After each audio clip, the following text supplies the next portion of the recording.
جناب مجید ساجدی صاحب جو کہ لالا لال بخش رند کی لیاری اور بلوچ کمیونٹی کے حوالے سے اپنے خیالات کا اظہار کر رہے تھے. یہاں اس وقت حال میں منگل مہیشوری صاحب بھی بیٹھے ہوئے ہیں.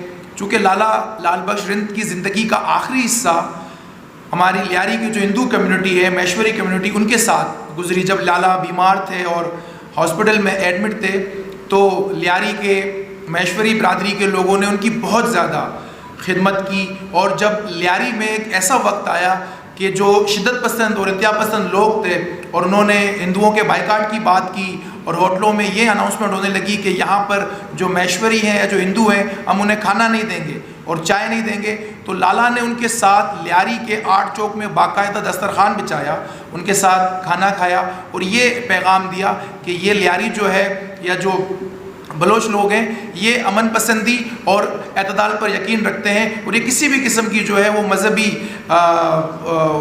ریلیجیس ایکسٹریمزم پر یقین نہیں رکھتے، جو بھی مذہبی انتہا پسندی ہے. تو یہ بھی بہرحال لالا کا ایک کردار تھا اور اسی لیے آج لیاری سے ہندو برادری کے لوگ بھی آج لالا کے حوالے سے سننے کے لیے یہاں پر موجود ہیں. بہرحال میں اب بلوچ متحدہ محاذ کے الہی بخش بلوچ صاحب سے درخواست کروں گا کہ وہ آئیں اور لالا کے حوالے سے اپنے خیالات کا اظہار کریں.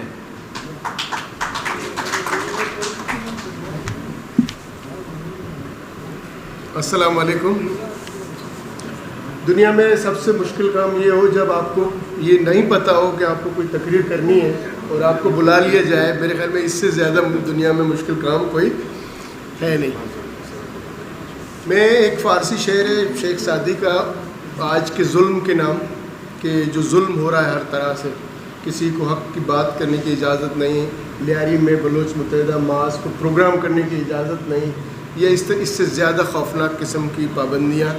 تو اس پہ ہے کہ کمر در آسماں اندر گہے پنہا نمی مانند اگر مانند شب مانند شب دیگر نمی مانند.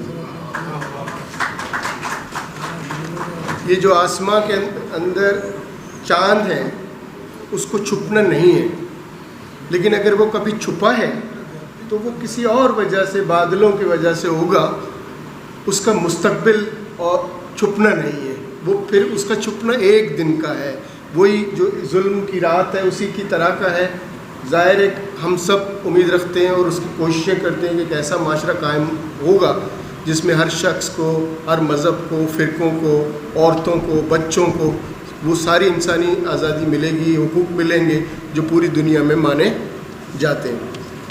لالا لال بخش رند صاحب سے میری کبھی اس طرح سے گفتگو اور ڈسکشن تو نہیں رہا، لیکن لالا کو بہت ساری محفلوں میں، میٹنگوں میں دیکھا ہے اور ان کے باقی جو شاگرد و دوست ہیں ان سے ان کے قصے اور ان کی ساری چیزیں پڑھی ہیں.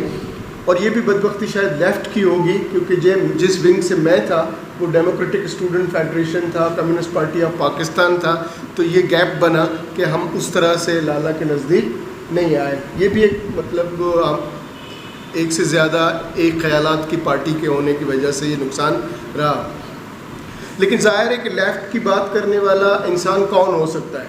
وہ جو حقوق کی بات کرتا ہے، جو زبانوں کی بات کرتا ہے، مذہبی آزادی کی بات کرتا ہے، ہر طرح کی انسانی حقوق کی بات کرتا ہے، جو محنت کشوں کی بات کرتا ہے، جو مزدوروں کسانوں کی بات کرتا ہے اور وہ ہر طرح کے حقوق کی بات کرتا ہے. تو لالا نے بھی ساری زندگی یہی کچھ کیا ہے اور لالا ہمیشہ سے مسئلے راہ رہیں گے. لیکن اب ہمارے لیے چیلنج ہے کہ ہم ایسے سینکڑوں لالا کیسے پیدا کریں. یہ ایک سوال ہے جس کا جواب ہم سب کو اپنے اپنے چیزوں پہ ڈھونڈنے کی کوشش ہے، کیونکہ ابھی ہم سینکڑوں لالا پیدا کر کے ہی اس نظام کو جھٹکا دے سکتے ہیں، اس نظام کو نقصان پہنچا سکتے ہیں اور وہ نظام لا سکتے ہیں جس کی ہم خواہش رکھتے ہیں، جس کی لالا لال بخش رند نے خواہش ظاہر کی.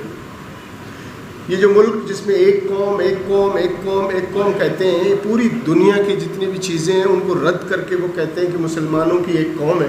حالانکہ یہ کوئی قوم نہیں ہے، مذہب کوئی قوم نہیں ہے. اور یہاں کثیر جہتی، یہاں بلوچ رہتے ہیں، پٹھان رہتے ہیں، بہت سارے لوگ، پنجابی، ہر طرح کے لوگ رہتے ہیں، زبانیں بولی جاتی ہیں. ان سب کو ایک طرف رکھ کر اس ملک میں آج کل جبری طور پر یہ کیا جاتا ہے کہ آپ سب نہیں ہیں، صرف ایک بنے. تو یہ بات جو ہے وہ کوئی عقلی بات نہیں ہے، اور اس کے خلاف ہم سب کی جدوجہد کبھی نہ کبھی تو ضرور رنگ لائے گی. لیکن میرا اس میں صرف آپ لوگوں سے درخواست یہ ہے، ہم سب کی ہمارا ذمہ ہے کہ ہم جو بچے ہیں اب ان کی تربیت شروع کریں. اب ان کی تربیت کوئی جنگجو حالت سے کرنے کی نہیں ہے، ان کو دنیا بھر میں دکھائیں کہ کیا ہو رہا ہے، اور ان کو نصیحت نہ کریں بلکہ دنیا کے حقائق کسی فلم میڈیا کے ذریعے دکھائیں. یہ ایسا ہی ہے جیسے کسی دانشور نے کہا تھا کہ اگر کسی دو ایسے بڑے پڑھے لکھے آدمی PhD اسکالر کو یہ ذمہ دیا جائے کہ آپ ایسے شخص کو شہد چکھائیں، ایسے شخص کو شہد کا مزہ سمجھائیں جس نے کبھی شہد نہیں چکھا ہو، تو وہ کہہ رہے ہیں کہ یہ کامیاب کبھی نہیں ہوں گے، کیونکہ وہ کب کہے گا کہ تھوڑا اس طرح میٹھا تھا، تھوڑا اس طرح تھا، لیکن وہ ریئل جو شہد کا ٹیسٹ ہے وہ ان کو نہیں دیں گے.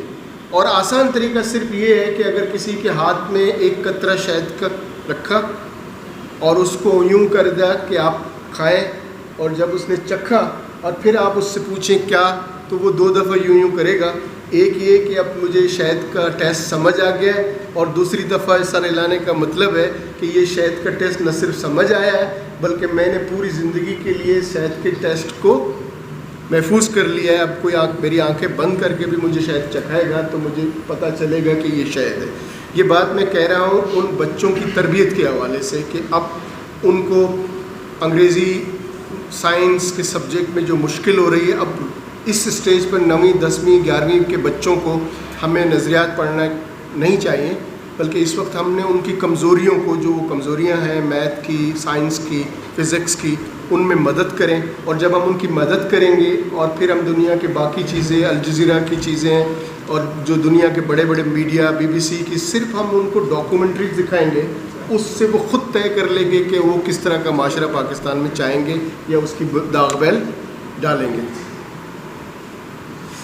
یہ عجیب پاگل پن ہے ہماری ریاست کا کہ بلوچ متحدہ ماس کے ایک چھوٹا سا ایونٹ جو آج لیاری میں ہونا تھا اس کو اجازت نہ دینا. یہ ان کا پاگل پن ہے.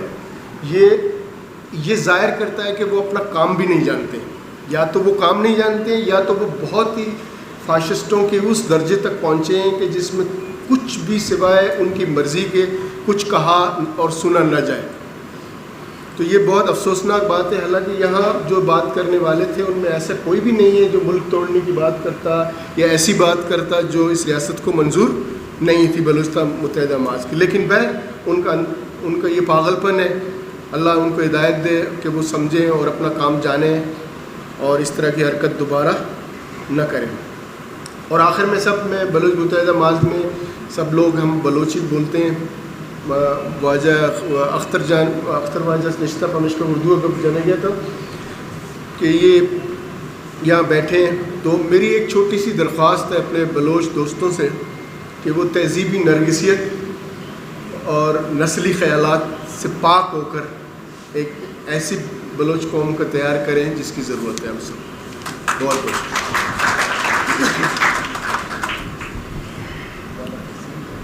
جناب الہی بخش بلوچ صاحب اپنے مخصوص خیالات اور اپنے منفرد انداز میں آپ کے سامنے گفتگو کر رہے تھے. خیالات اور آراء سے اختلاف بھی ہو سکتا ہے، ہم انہیں مانتے بھی ہیں. بہرحال ہر انسان اپنے اپنے مختلف خیالات رکھتا ہے اور یہ ان کا حق ہے کہ وہ اپنے خیالات کو بھی جس طرح وہ ٹھیک سمجھے پیش کرے.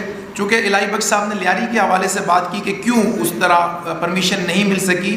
ہم یہ سمجھتے ہیں کہ جو اس وقت لیاری ہے وہ بہت کافی حد تک اس کی جو ڈائنامکس ہے وہ چینج ہو چکی ہیں.